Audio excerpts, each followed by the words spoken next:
नमस्कार मित्रांनो, कमळी मालिकेतील पुढील भागांमध्ये आपल्याला असं पाहायला मिळतं की कमळीला ऋषीच्या आयुष्यातून दूर करण्यासाठी नयनतारा आता असा डाव खेळणार आहे की ज्याच्यामध्ये कमळीच्या स्वतःच्या आजीचा विश्वासच तिच्या विरुद्ध वापरला जाणार आहे.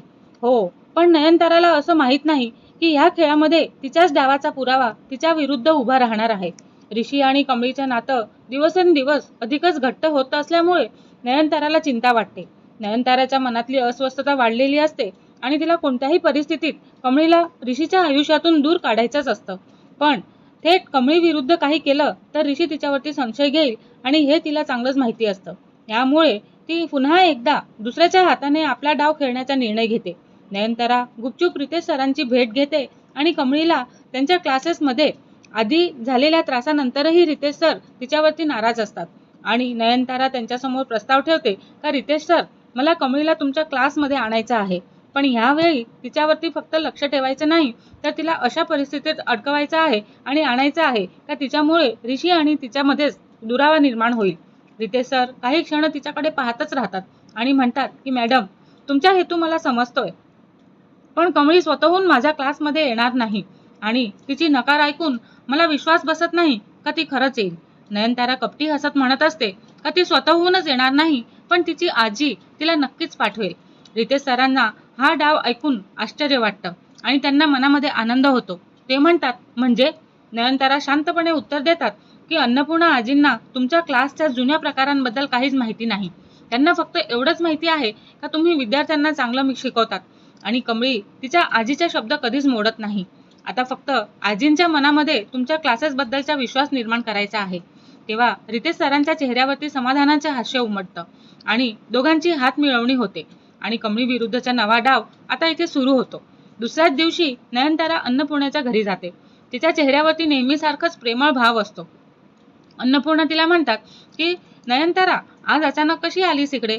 तेव्हा नयनतारा मुद्दामच कमळीचा विषय काढते आणि ती म्हणते, सहजच, काहीच नाही. तेव्हा ती म्हणते, आई, कमळीच्या अभ्यासाबद्दल मला थोडी काळजी वाटली आणि म्हणूनच मी तुमची भेट घ्यायचं ठरवलं.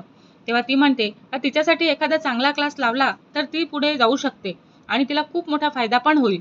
तेव्हा अन्नपूर्णालाही मनामध्ये विचार करून असं वाटत असतं की खरंच कमळीकडे तिचं सध्या दुर्लक्ष होत आहे आणि म्हणून ती लगेचच म्हणते का हो, मलाही तिच्या अभ्यासाची थोडी काळजी वाटते, कारण तिच्या आईच्या मागे लागलेली कमळी थोडी अभ्यासाकडे दुर्लक्ष पण करते आणि आता सध्या जॉब पण करते. पण कोणता क्लास चांगला आहे असं ती विचारत असते. तेव्हा नयनतारा म्हणते, जणू ही संधी शोधत असते आणि ती म्हणते तर रितेश सरांचा क्लास आहे ना, आता खूपच चांगला चालू आहे आणि तिथे मुलांकडे वैयक्तिक लक्ष सुद्धा दिलं जातं. अभ्यासासाठी चांगलं गायडन्स मिळतं आणि त्यांच्या विद्यार्थ्यांनीही चांगली प्रगती केलेली आहे. अन्नपूर्णा नयनताराच्या बोलण्यावरती विश्वास ठेवतात आणि ते म्हणतात की त्यांना रितेश सरांनी कमळीला पूर्वी कसा त्रास दिलेला होता आणि तिचा फोटो परवानगीशिवाय बॅनर कसा लावला गेला होता आणि त्यानंतर पैशांची मागणी कशी केली होती ह्याबद्दल काहीच माहिती नसते. तेव्हा अन्नपूर्णा म्हणतात, जर क्लास खरंच चांगला असेल ना तर कमळीने तिथे जावं आणि तिच्या भविष्यासाठी जे काही योग्य आहे ते त्यांनी केलंच पाहिजे. तेव्हा नयनताराच्या चेहऱ्यावरती विजयाचं हास्य उमटतं. ती मनामध्ये म्हणते, झालं आता, कमळीच्या रितेश सरांच्या क्लासमध्ये जाण्यापासून कोणीही थांबू शकणार नाही. तेव्हा आजींच्या शब्दाला ती नाही म्हणणारच नाही ना. आणि काही वेळाने अन्नपूर्णा कमळीला जवळ बोलावतात.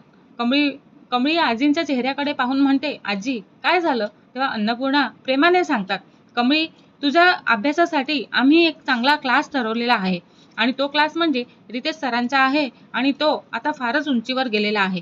नयनतारा म्हणत आहे का तिथे चांगलं टीचिंग आणि गायडन्स पण मिळतं.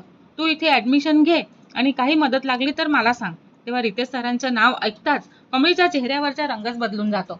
तिच्या डोळ्यासमोर त्यांच्यासोबत घडलेल्या जुन्या घटना तरळू लागतात आणि ती काही क्षण शांतच राहते आणि अन्नपूर्णा तिच्या डोक्यावरून हात फिरवतात आणि म्हणतात, काय झालं बेटा? तुला का हा क्लास आवडला नाहीये का? तसं असेल तर तसं सांग. कमळीच्या मनामध्ये मोठा संघर्ष सुरू होतो. एका बाजूला आजींचा विश्वास आणि त्यांचा आदेश, तर दुसऱ्या बाजूला रितेश सरांचा कटू अनुभव. ती स्वतःशीच विचार करत असते आणि आजींना खरं काही माहिती नाही आणि त्यांना जर रितेश सरांनी माझ्यासोबत काय केलेलं होतं हे कळलं ना तर आजींचं मन कसं दुखवू आणि आजींचं मन तुटून जाईल. त्यांना नाही म्हणण्याचं धाडस तिच्याकडे होत नाही आणि ते मला जमणारही नाही असं ती मनामध्ये विचार करत असते. कमळी शेवटी काही बोलण्याआधीच नयनतारा तिथे येते आणि ती मुद्दामच म्हणते, काय कमळी, आजी तुझ्या भल्यासाठीच सांगत आहेत ना. तू त्यांच्या शब्दाला नाही म्हणणार नाहीस ना? खरंच क्लास खूप चांगला आहे, तू तिथे जाऊ शकतेस आणि तुझ्या भल्यासाठीच सांगत आहेत ते. कमळी नयनताराकडे रोखून पाहते आणि तिच्या चेहऱ्यावरचा आता संशय तिला स्पष्ट दिसू लागतो. तिला जाणवतं की रितेश सरांचा विषय अचानक नयनतारानेच का काढला असेल, पण आजींसमोर ती काहीच बोलत नाही. अन्नपूर्णा म्हणतात, कमळी मला तुझ्यावरती विश्वास आहे, तू माझा शब्द पाळशीलच ना?